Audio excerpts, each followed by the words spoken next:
وہ مسافر عرب کے صحرا میں اکیلا چلا جا رہا تھا۔ 8 ہجری کے زمانے میں عرب کا وہ علاقہ جہاں مکہ اور مدینہ واقع ہے بڑا ہی خوفناک صحرا ہوا کرتا تھا۔ جلتا اور انسانوں کو جھلساتا ہوا ایک تو صحرائی صعوبتیں تھیں، دوسرا خطرہ راہزنوں کا تھا۔ مسافر قافلوں کی صورت سفر کیا کرتے تھے، لیکن یہ مسافر اکیلا چلا جا رہا تھا۔ وہ اعلیٰ نسل کے جنگی گھوڑے پر سوار تھا۔ اس کی ذرا گھوڑے کی زین کے ساتھ بندھی ہوئی تھی، اس کی کمر سے تلوار لٹک رہی تھی اور اس کے ہاتھ میں برچی تھی۔ اس زمانے میں مردوں کے قد دراز، سینے چوڑے اور جسم گٹھے ہوئے ہوتے تھے۔ یہ اکیلا مسافر بھی انہی مردوں میں سے تھا، لیکن جس انداز سے وہ گھوڑے کی پیٹھ پر بیٹھا تھا اس سے پتہ چلتا تھا کہ وہ شہر سوار ہے اور وہ کوئی معمولی آدمی نہیں۔ اس کے چہرے پر خوف کا ہلکا سا بھی تاثر نہیں تھا کہ راہزن اسے لوٹ لیں گے، اسے اتنی اچھی نسل کا گھوڑا چھین لیں گے اور اسے پیدل سفر کرنا پڑے گا۔ لیکن اس کے چہرے پر جو تاثر تھا وہ قدرتی نہیں تھا۔ وہ کچھ سوچ رہا تھا، یادوں سے دل بہلا رہا تھا یا کچھ یادوں کو ذہن میں دفن کرنے کی کوشش کر رہا تھا۔ آگے ایک گھاٹی آگئی، گھوڑا چڑھتا چلا گیا۔ خاصی بلندی پر جا کر زمین ہموار ہوئی۔ سوار نے گھوڑا رو کر اسے گھمایا اور رکابوں پر کھڑے ہو کر پیچھے دیکھا۔ اسے مکہ نظر نہ آیا، مکہ افق کے نیچے چلا گیا تھا۔ ابو سلیمان، اسے جیسے آواز سنائی دی ہو، اب پیچھے نہ دیکھو، مکہ کو ذہن سے اتار دو۔ تم مرد میدان ہو، اپنے آپ کو 2 حصوں میں نہ کٹنے دو، اپنے فیصلے پر قائم رہو، تمہاری منزل مدینہ ہے۔ اس نے مکہ کی سمت سے نگاہیں ہٹا دی، گھوڑے کا رخ مدینہ کی طرف کیا اور باغ کو ہلکا سا جھٹکا دیا۔ گھوڑا اپنے سوار کے اشارے سمجھتا تھا، نپی تلی چال چل پڑا۔ سوار کی عمر 43 برس تھی، لیکن وہ اپنی عمر سے جوان لگتا تھا۔ سلیمان اس کے بیٹے کا نام تھا، اس کے باپ کا نام الولید تھا، لیکن سوار نے خالد بن ولید کی بجائے ابو سلیمان کہلانا زیادہ پسند کیا۔ اسے معلوم نہ تھا کہ تاریخ اسے خالد بن ولید کے نام سے یاد رکھے گی اور یہ نام اسلام کی عسکری روایت اور جذبے کا دوسرا نام بن جائے گا۔ مگر 43 برس کی عمر میں جب خالد مدینے کی طرف جا رہا تھا، اس وقت وہ مسلمان نہیں تھا۔ چھوٹی چھوٹی جھڑپوں کے علاوہ وہ مسلمانوں کے خلاف 2 بڑی جنگ احد اور جنگ خندق لڑ چکا تھا۔ جب رسول کریم صلی اللہ علیہ وآلہ وسلم پر پہلی وحی نازل ہوئی، اس وقت خالد کی عمر 24 سال تھی۔ اس وقت تک وہ اپنے قبیلے بنو مخزوم کی عسکری قوت کا قائد بن چکا تھا۔ بنو مخزوم کا شمار قریش کے چند ایک معزز خاندانوں میں ہوتا تھا۔ قریش کے عسکری امور اسی خاندان کے سپرد تھے۔ قریش خالد کے باپ الولید کے احکام اور فیصلے مانتے تھے۔ 24 برس کی عمر میں یہ حیثیت خالد کو بھی حاصل ہو گئی تھی، مگر اس حیثیت کو ٹھکرا کر خالد ابو سلیمان مدینے کو جا رہا تھا۔ کبھی وہ محسوس کرتا جیسے اس کی ذات سے کوئی قوت اسے پیچھے کو گھسیٹ رہی ہو۔ جب وہ اس قوت کے اثر کو محسوس کرتا تو اس کی گردن پیچھے کو مڑ جاتی، لیکن اس کی اپنی ذات سے ایک آواز اٹھتی، آگے دیکھ خالد، تو ولید کا بیٹا تو ہے، لیکن وہ مر گیا ہے، اب تو سلیمان کا باپ ہے، وہ زندہ ہے۔ اس کے ذہن میں 2 نام اٹک گئے، محمد رسول اللہ صلی اللہ علیہ وآلہ وسلم جو ایک نیا دین لے کر آئے تھے، اور الولید جو خالد کا باپ اور محمد صلی اللہ علیہ وآلہ وسلم اور آپ صلی اللہ علیہ وآلہ وسلم کے نئے دین کا بہت بڑا دشمن تھا۔ باپ یہ دشمنی ورثے کے طور پر خالد کے حوالے کر کے دنیا سے اٹھ گیا۔ خالد کے گھوڑے نے پانی کی مشک پر اپنے آپ ہی رخ بدل لیا۔ خالد نے ادھر ادھر دیکھا، اسے گول دائرے میں کھجوروں کے درخت اور صحرا کی جھاڑی نما درخت نظر آئے۔ گھوڑا ادھر ہی جا رہا تھا۔ نخلستان میں داخل ہو کر خالد گھوڑے سے کود گیا۔ امامہ اتار کر وہ پانی کے کنارے 2 زانوں ہو گیا۔ اس نے پانی چلو بھر بھر کر اپنے سر پر ڈالا اور 2-4 چھینٹے منہ پر پھینکے۔ اس کا گھوڑا پانی پی رہا تھا۔ خالد نے اس چشمے سے پانی پیا جو صرف انسانوں کے استعمال کے لیے تھا۔ یہ ایک چھوٹا سا جنگل تھا۔ خالد نے گھوڑے کی زین اتاری اور زین کے ساتھ بندھی ہوئی چھوٹی سی ایک دری کھول کر جھاڑی نما درختوں کے جھنڈ تلے بچھائی اور لیٹ گیا۔ وہ تھک گیا تھا، تھوڑی دیر کے لیے سو جانا چاہتا تھا، مگر اس کے ذہن میں یادوں کا جو قافلہ چل پڑا تھا وہ اسے سونے نہیں دے رہا تھا۔ اسے 7 سال پہلے ایک دن یاد آیا جب اس کے عزیزوں نے محمد صلی اللہ علیہ وآلہ وسلم کو قتل کرنے کا منصوبہ بنایا تھا۔ اس منصوبے میں خالد کا باپ الولید پیش تھا۔ وہ ستمبر کی ایک رات تھی۔ قریش نے رسول خدا صلی اللہ علیہ وآلہ وسلم کو سوتے میں قتل کرنے کے لیے ایسے آدمی چنے تھے جو انسانوں کے روپ میں وحشی اور درندے تھے۔ خالد قریش کے سرکردہ خاندان کا جوان تھا۔ اس وقت اس کی عمر 27 سال تھی۔ وہ حضور صلی اللہ علیہ وآلہ وسلم کے قتل کی سازش میں شریک تھا، لیکن وہ قتل کے لیے جانے والوں کے گروہ میں شامل نہیں تھا۔ اسے 7 سال پہلے کی وہ رات گزرے ہوئے کل کی طرح یاد تھی۔ وہ اس قتل پر خوشی بھی تھا اور ناخوش بھی تھا، اس لیے کہ اس کے اپنے قبیلے کے ہی ایک آدمی نے اس کے مذہب کو جو بت پرستی تھی باطل کہہ دیا اور اپنے آپ کو خدا کا پیغمبر کہہ دیا۔ ایسے دشمن کے قتل پر خوش ہونا فطری بات تھی، اور وہ ناخوش اس لیے تھا کہ وہ اپنے دشمن کو للکار کر آمنے سامنے کی لڑائی لڑنے کا قائل تھا۔ اس نے سوئے ہوئے دشمن کو قتل کرنے کی کبھی سوچی ہی نہیں تھی۔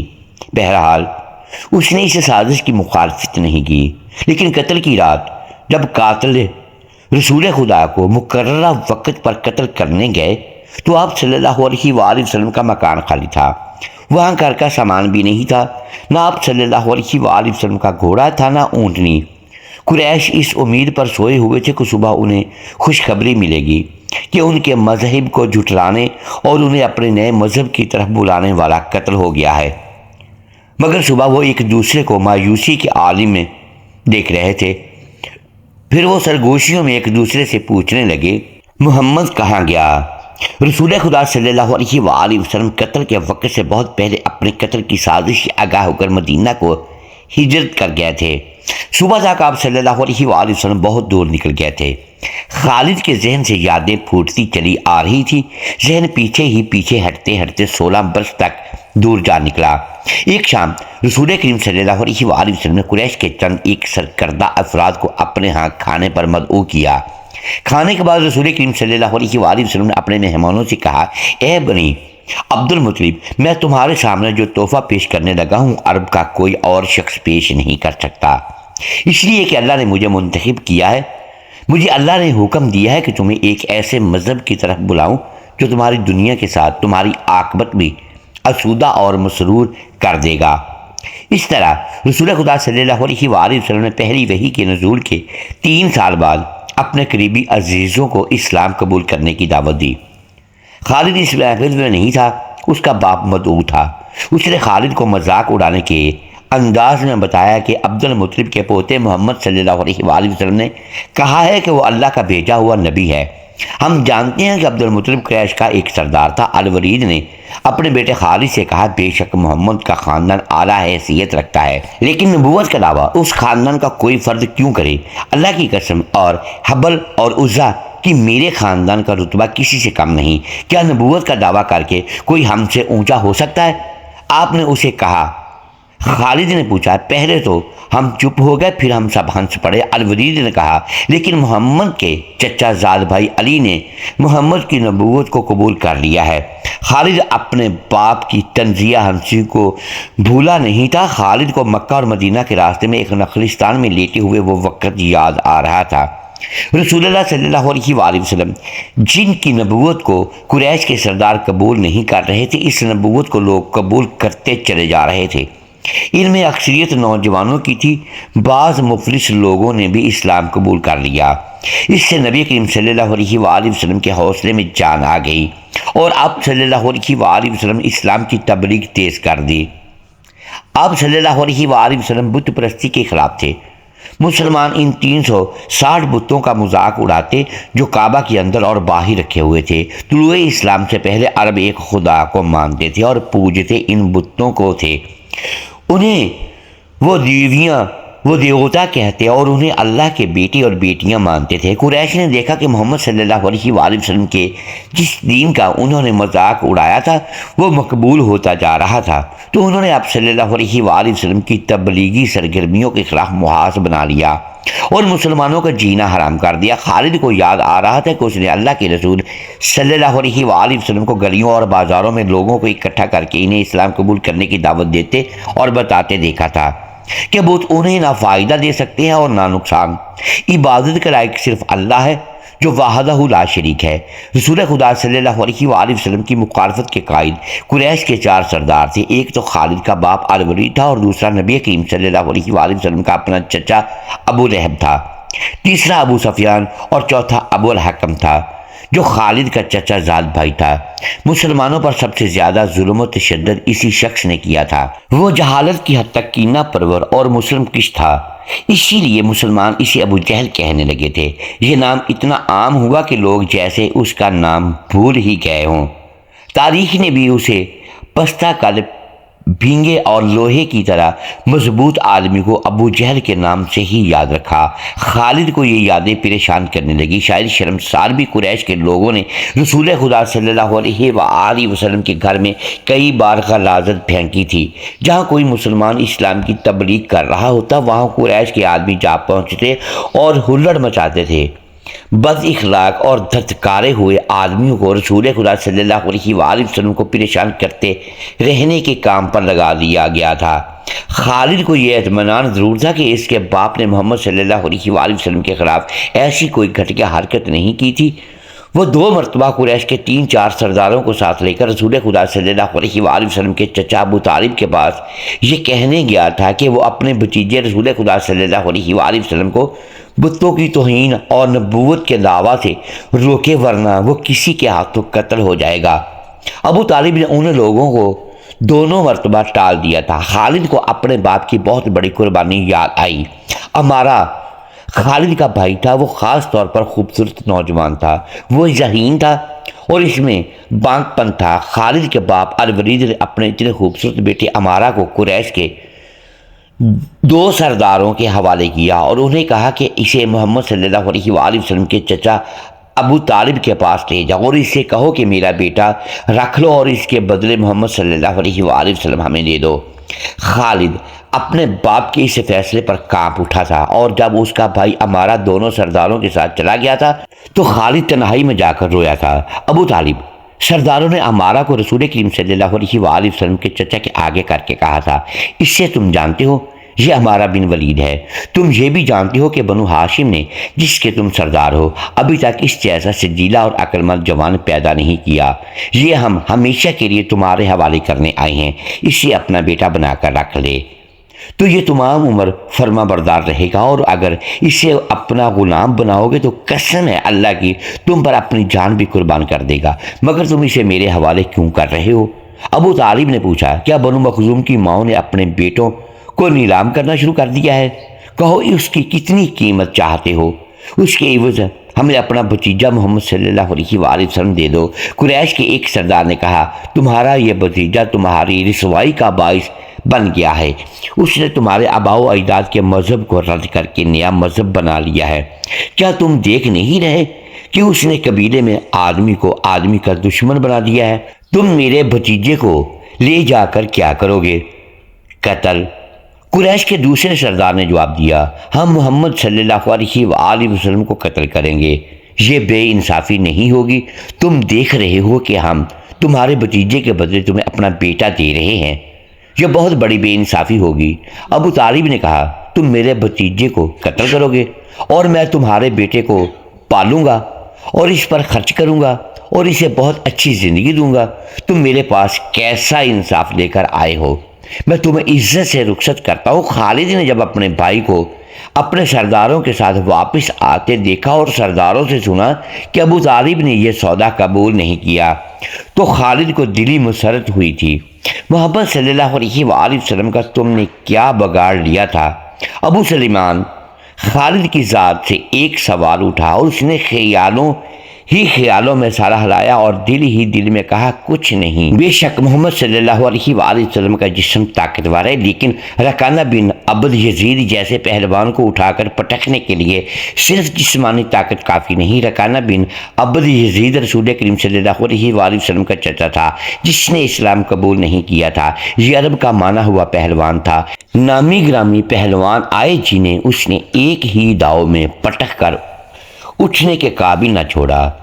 وہ وحشی انسان تھا، صرف لڑنا مارنا جانتا تھا۔ خالد کو وہ وقت یاد آنے لگا جب مسلمانوں کو دکھ کرنے والے 3-4 آدمیوں نے ایک دن رکانہ پہلوان کو خوب کھلایا پلایا اور اسے کہا تھا کہ تمہارا بھتیجا محمد صلی اللہ علیہ وآلہ وسلم کسی کے ہاتھ نہیں آتا، نہ اپنی تبلیغ سے باز آتا ہے، نہ کسی سے ڈرتا ہے، اور لوگ اس کی باتوں کے جادو میں آتے چلے جا رہے ہیں۔ کیا تم اسے سیدھا نہیں کر سکتے؟ کیا تم میرے ہاتھوں اس کی ہڈیاں تڑوانا چاہتے ہو؟ رکانہ نے اپنے چہرے پر مست بھینسے کا تاثر پیدا کر کے تکبر کے لہجے میں کہا تھا، لاؤ اسے میرے مقابلے پہ، لیکن وہ میرا نام سن کر مکہ سے بھاگ جائے گا۔ نہیں نہیں، میں اس کے ساتھ لڑنا اپنی توہین سمجھتا ہوں۔ اس نے اکسانے والے آدمیوں کی بات نہ مانی، وہ کسی پہلوان کو اپنے برابر سمجھتا ہی نہیں تھا۔ مسلمانوں کے دشمن خاموش ہو گئے، لیکن سوچتے رہے کہ رسول خدا صلی اللہ علیہ وآلہ وسلم کو رکانہ کے ہاتھوں گرا کر آپ صلی اللہ علیہ وآلہ وسلم کا تماشا بنایا جائے۔ مکہ کے یہودی خاص طور پر رسول کریم صلی اللہ علیہ وآلہ وسلم کے دشمن تھے، لیکن وہ کھل کر میدان میں نہیں آتے تھے۔ وہ خوش تھے کہ اہل قریش آپس میں بٹ کر ایک دوسرے کے دشمن ہو گئے ہیں۔ انہیں پتہ چل گیا کہ قریش کے کچھ آدمیوں نے رکانہ پہلوان کو اکسایا ہے کہ وہ رسول خدا صلی اللہ علیہ وآلہ وسلم کو کشتی کے لیے للکارے، لیکن وہ نہیں مان رہا تھا۔ ایک روز رکانہ رات کے وقت ایک گلی سے گزر رہا تھا کہ اس کے قریب سے ایک بڑی حسین و جوان لڑکی گزری۔ چاندنی رات میں لڑکی نے رکانہ کو پہچان لیا اور مسکرائی۔ رکانہ وحشی تھا، وہ رک گیا، اس لڑکی کا راستہ روک لیا۔ کیا تم جانتی ہو کہ عورت مرد کی طرف دیکھ کر مسکراتی ہے تو اس کا مطلب کیا ہوتا ہے؟ رکانہ پہلوان نے پوچھا، کون ہو تم؟ اس کا مطلب یہ ہوتا ہے کہ عورت اس مرد کو چاہتی ہے۔ اس جوان لڑکی نے جواب دیا، میں ثبت بنت ارمن ہوں۔ اوہ، ارمن یہودی کی بیٹی؟ رکانہ نے کہا، اور لڑکی کے کندھوں پر ہاتھ رکھ کر اسے اپنے قریب کر کے بولا، کیا میرا جسم تجھے اتنا اچھا لگتا ہے؟ اور کیا میری طاقت؟ تمہاری طاقت نے مجھے مایوس کر دیا ہے۔ سبز نے پیچھے ہٹتے ہوئے کہا، تم اپنے بھتیجے محمد سے ڈرتے ہو؟ کون کہتا ہے؟ رکانہ نے گرج کر پوچھا۔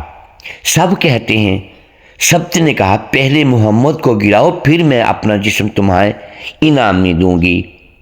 اللہ کے بیٹوں اور بیٹیوں کی قسم، تیری بات پوری کر کے تیرے سامنے آؤں گا۔ رکانہ نے کہا، لیکن تو نے غلط سنا ہے کہ میں محمد سے ڈرتا ہوں۔ بات یہ ہے کہ میں اپنے سے کمزور کے ساتھ لڑنا اپنی توہین سمجھتا ہوں، لیکن تیری بات پوری کروں گا۔ مشہور مورخ ابن حشام نے لکھا ہے کہ رسول کریم صلی اللہ علیہ وآلہ وسلم نے خود رکانہ پہلوان کو کشتی کے لیے للکارا تھا، لیکن دوسرے مورخ ابن الاسیر نے جو شہادت پیش کی ہے وہ صحیح ہے کہ رکانہ نے محمد صلی اللہ علیہ وآلہ وسلم کو کشتی کے لیے للکارا اور اس نے کہا تھا، میرے بھائی کے بیٹے، تم بڑے دل اور بڑی جرت والے آدمی ہو۔